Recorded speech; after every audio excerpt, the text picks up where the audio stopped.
Good morning, DEC members, and happy Tuesday to you. I'm Steve Gregorian, President and CEO of the Detroit Economic Club. It's a pleasure to have you with us today. And if you haven't already, I would just ask you to please mute your audio and video. A couple of quick announcements before we get started. I do want to take a brief moment to thank the 120 terrific DEC sponsors for their continued support of our mission. And DEC members, I want to remind you, please be sure to get your ticket for our next two upcoming speakers. Next week, October 8th, we will host Mark Zandi, the chief economist of Moody's. And Mark is going to give us his thoughts on the economy and his election prediction. So that should be interesting. And a week after that, October 15th, we were lucky enough to be able to book Sal Khan, the CEO of Khan Academy, and he's going to offer his thoughts on virtual learning, including tips for parents, students, and educators. I do want to offer a special welcome today to students who are always near and dear to the Detroit Economic Club. Today, we're joined by students from Wayne State University, Lawrence Tech University, Dearborn Divine Child High School, and an extra special shout out, of course, to Rochester High School, which is Senator Peters' alma mater.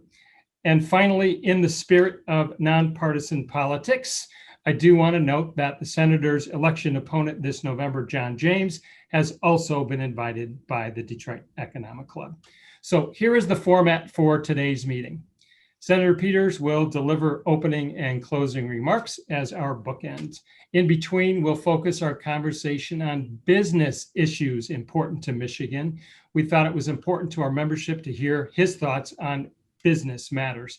If you did tune in to hear the Senator's thoughts on the SCJ nominee or similar issues, then we hope you can catch him some other time on those topics prior to the election. And finally, before closing remarks, we will get to business questions that you submitted via email. So Senator Gary Peters was sworn into office in 2015 to represent the state of Michigan in the U.S. Senate, and of course is running for re-election of that same office. He serves as ranking member of the Senate Homeland Security and Government Affairs Committee. He also serves on the Senate Armed Services Committee, the Senate Commerce, Science, and Transportation Committee, and the Joint Economic Committee. He is a graduate of Alma College, where he earned a BA in poli-sci. He went on to earn an MBA in finance from U of D Mercy, a law degree from Wayne State University, and an MA in philosophy from Michigan State University. It's his third visit to the Detroit Economic Club, with the previous two coming in 2011 and 2018. Senator Peters, really great to see you again, and thanks so much for being with us today. Well, thank you, Steve. It's great to be with you. And you talked about the previous visits. I wish we were doing that instead of this. It's nice to see everybody face to face, but our new reality, it's good that we're still able to connect virtually. And it's great that you put this program on and give me a chance to talk to folks, hear what's on people's minds and answer questions. I'm real happy about the students. I join you in that, and definitely have to say go Falcons to my folks from Rochester High School. Very fond memories as a longtime Rochester resident. In fact, my family moved in the Rochester area back in the 1840s, so we were around for a long time in that area.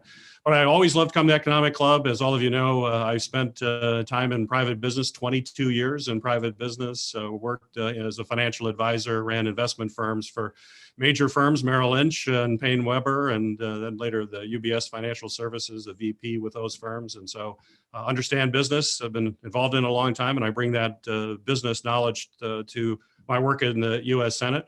And part of that is that I understand that when it comes to solving the really tough problems we have and getting through business issues, it's not about partisanship. It's about finding common ground and finding practical, common sense solutions.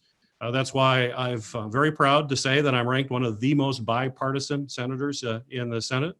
Independent groups like the Lugar Center, which is out of Georgetown University, actually ranks all of us based on how we work in a bipartisan way. Their most recent ranking, I'm the third most bipartisan Democratic senator in the U.S. Senate.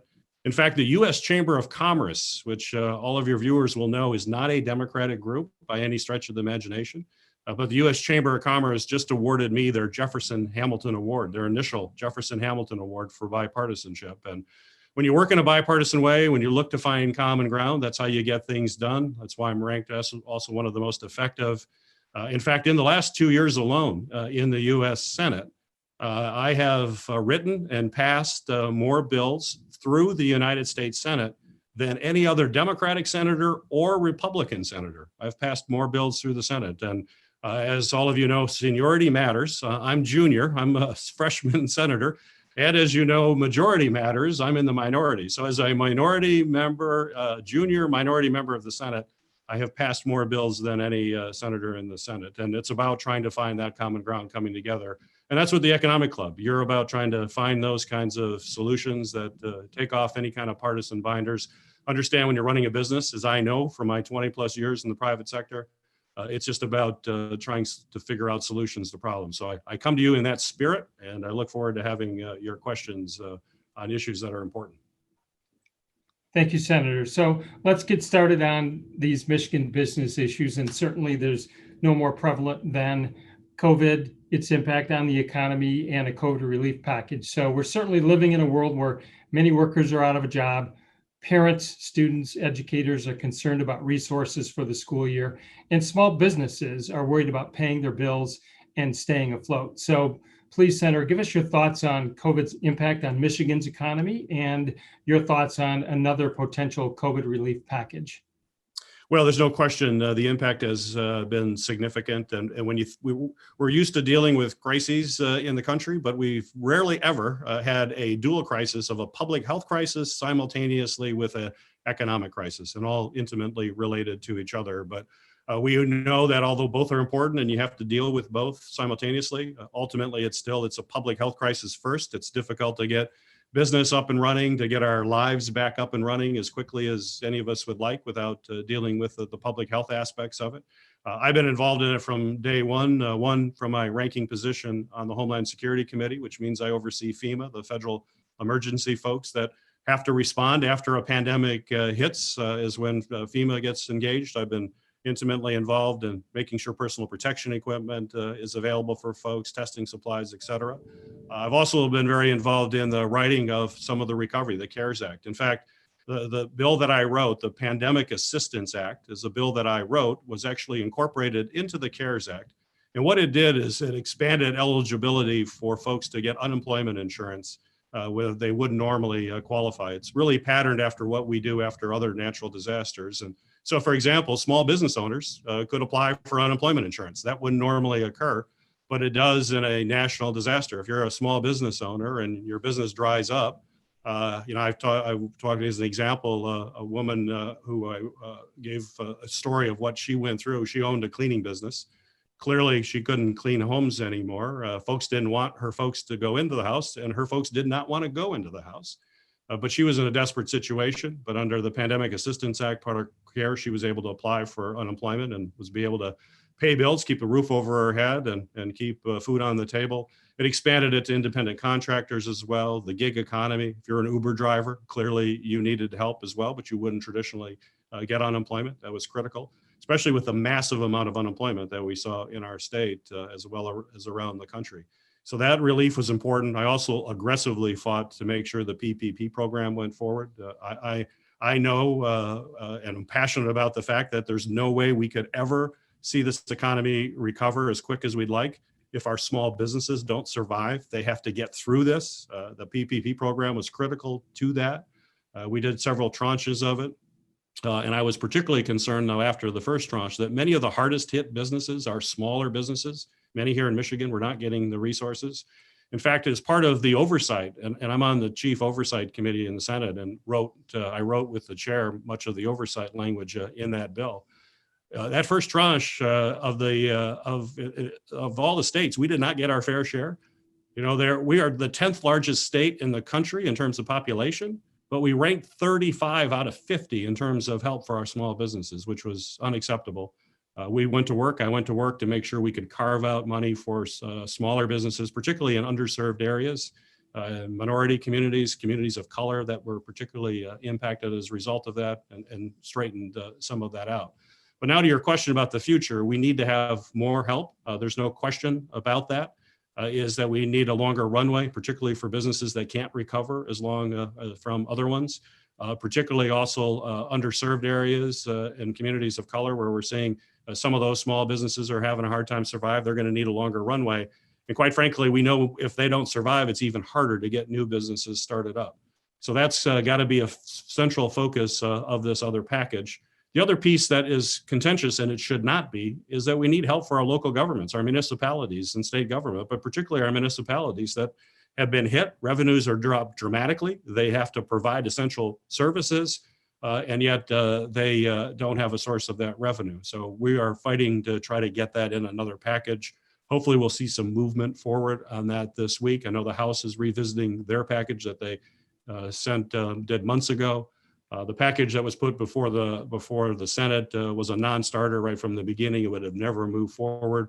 We need to come together in a bipartisan way. So it's back to how I started this conversation. This has to be bipartisan. We did the CARES Act nearly unanimously in a bipartisan way. It can be done. We must do that again, and we're going to stay on it until it happens.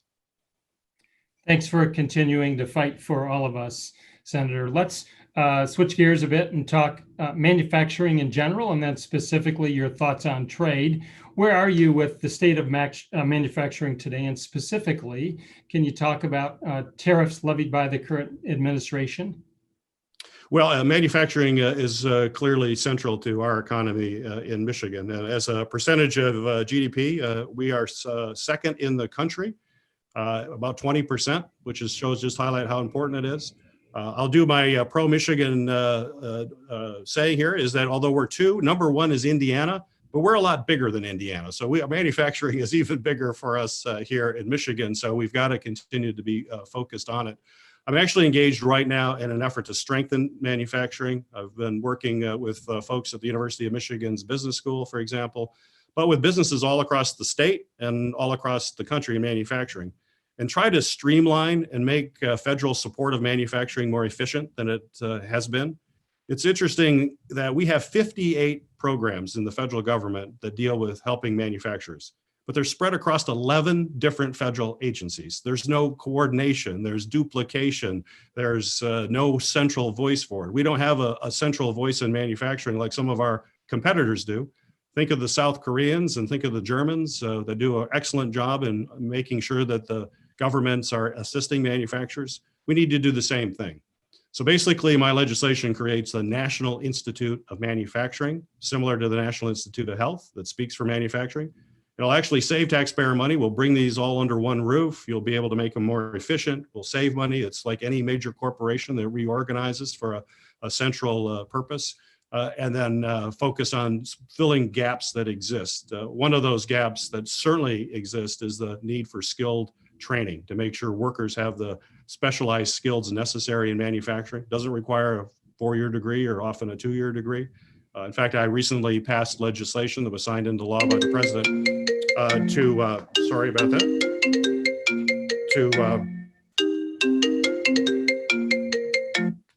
to pass a law to expand eligibility or expand the opportunity for veterans coming off of active duty to be able to use their GI Bill to get into apprenticeship program. So that's something that certainly can be done through the National Institute of Manufacturing.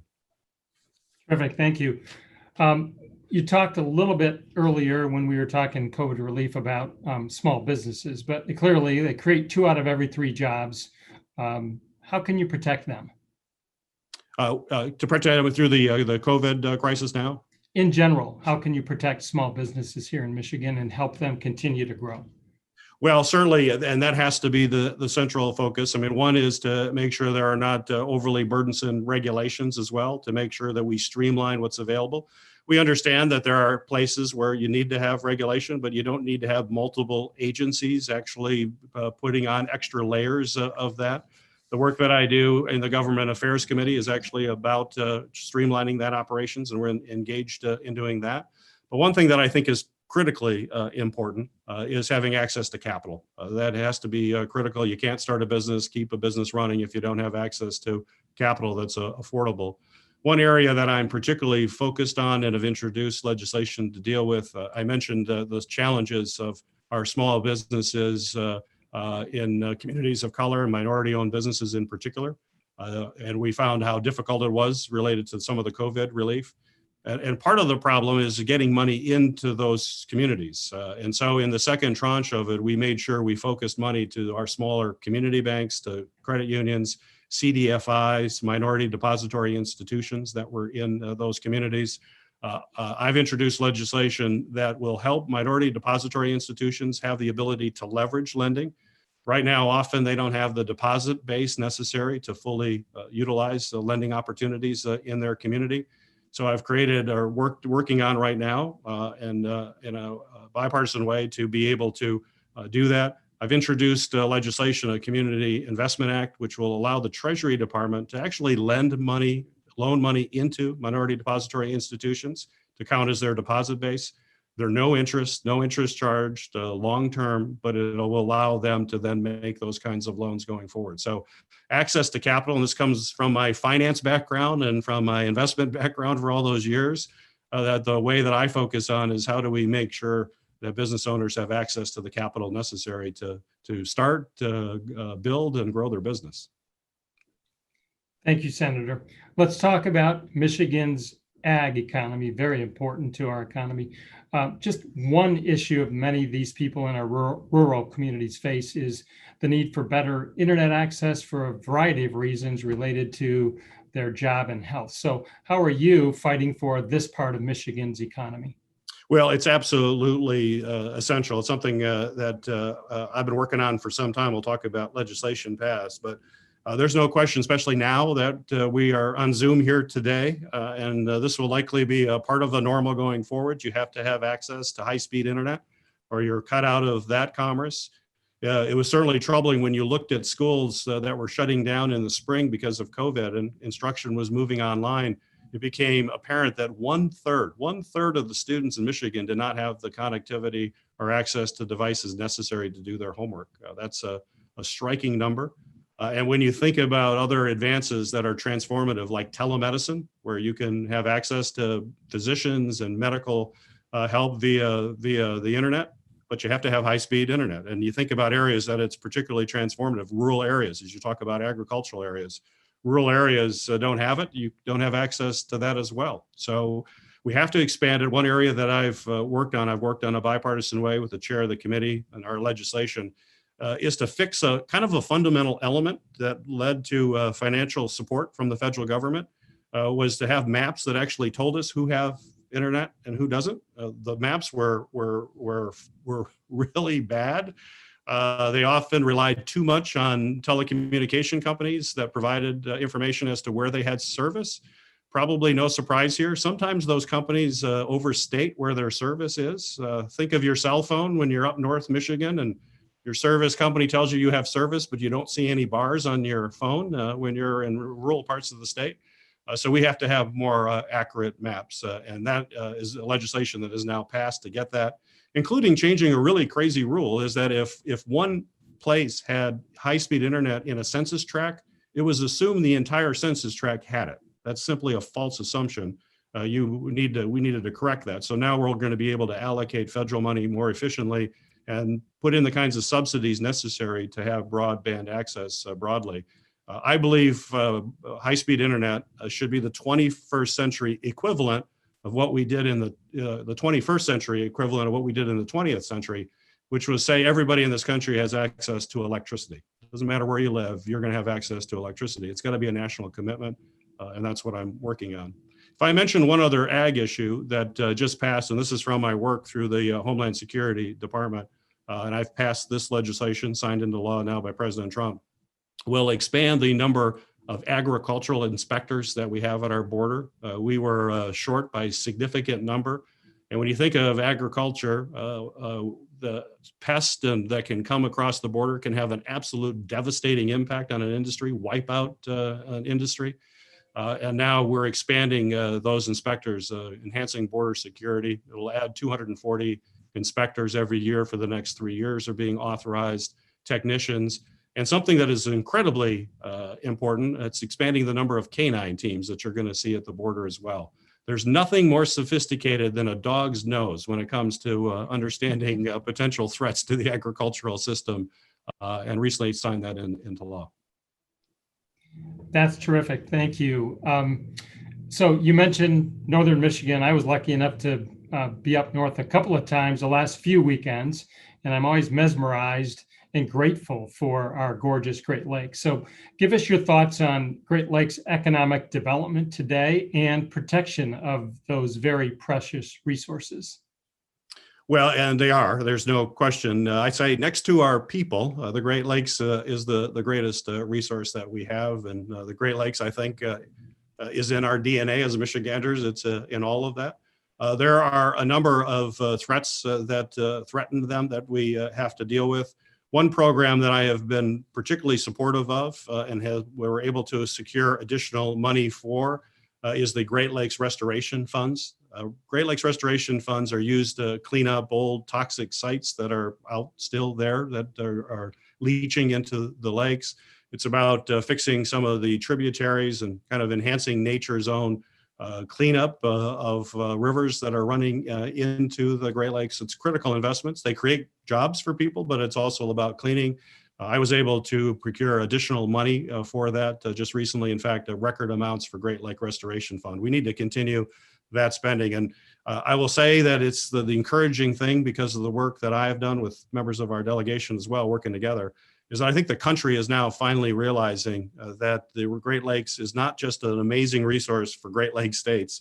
It is an essential resource for our entire country, and quite frankly, for the whole planet. But we have it in our country. We have to make sure that we continue to keep those safe. I've also been able to expand our ability to protect the Great Lakes from potential oil spills and the impact that that would have, which would be devastating, particularly in a body of water that provides drinking water for 40 million Americans. So I was able to work to get a stricter oversight of pipeline safety through my work on the Commerce Committee.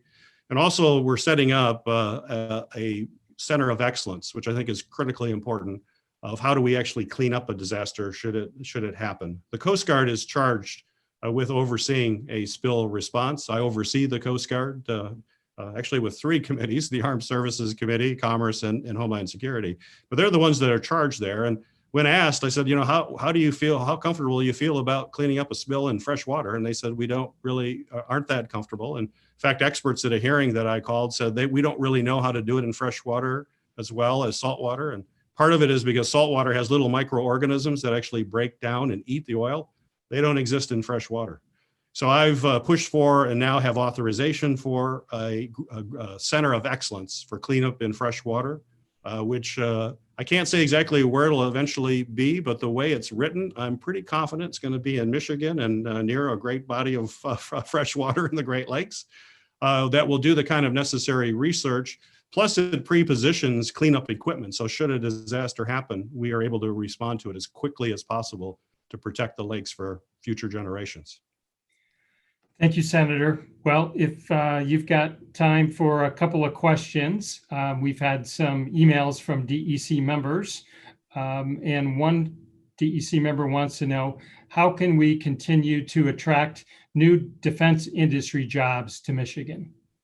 Well, yes, it's really important to do, and that's why I've been working to make sure that there's a focus on understanding that the greater Detroit area, but Michigan in general, is the center for automation for self-driving cars. I'm one of the principal authors of the AV START Act, Autonomous Vehicle START Act, which will really lay out the ground rules necessary for the development of autonomous vehicles, which we know is the future of the auto industry here in the world, but we want to make sure it's centered here.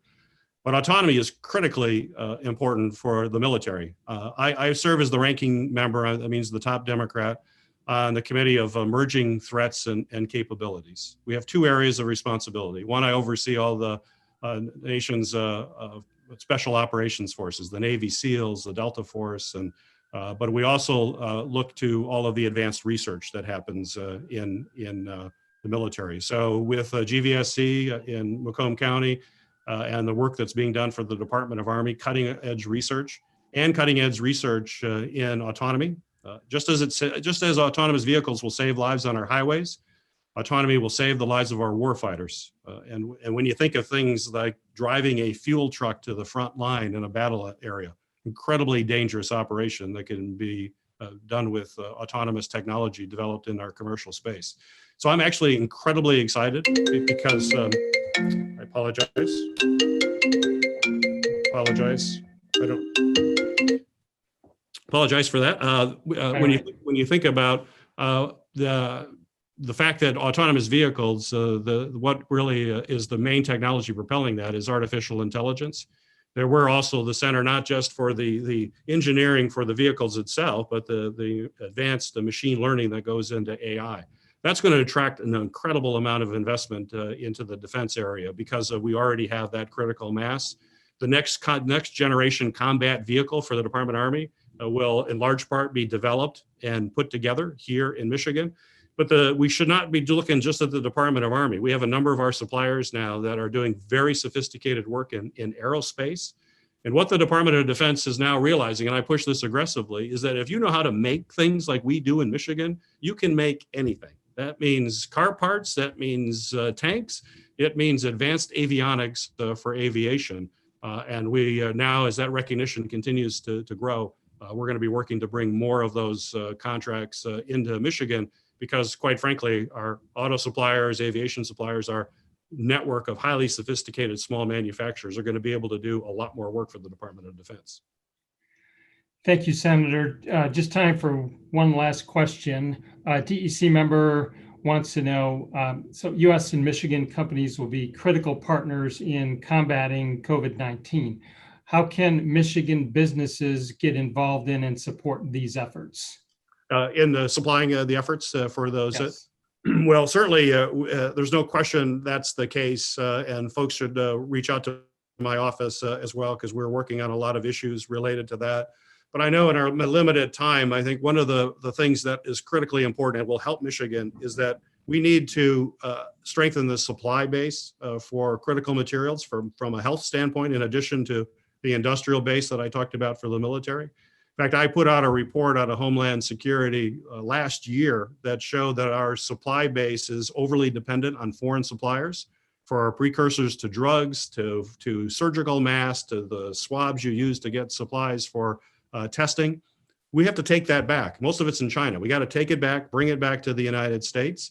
When I put out that report last year, I said, when the US is in a pandemic, we're going to be in a precarious situation. Here we are.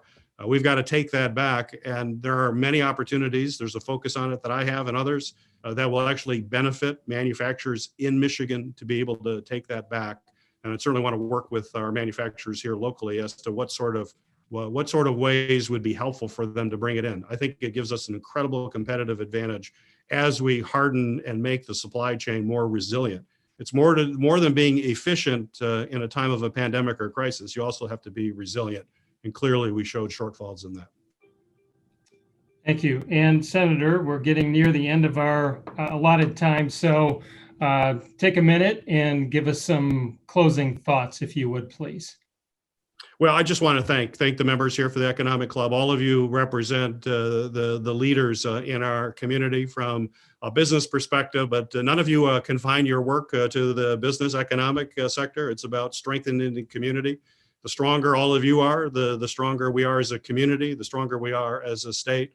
So it's been a pleasure to be working with this organization over the years. Please know my door is always open and that we have to come together and work. And I hope folks take to heart the fact that I'm always willing to work in a bipartisan way. This is not about partisanship to me. This is about getting the job done. This is about solving tough problems. And we face an incredibly long list of challenging, significant challenges for our country. We have to power through this hyper-partisanship that we're seeing in the country. We have to come together, and I certainly look forward to that opportunity to do that with each and every one of you. And I'm confident together we're going to get through this crisis, and we're going to get through it even stronger. That's how we've gotten through crises in the past. We can do it again, but we have to come together. Senator Gary Peters, as always, we appreciate your time and all you do for the residents of our state. So best of luck to you this November, and we look forward to seeing you down the road. Thank you, Steve, and everybody on the call. Take care. Stay healthy. Thank you. And thank you to my team and to all of you, DEC members, for being with us. Have a great week, and we'll see you next time. Thank you.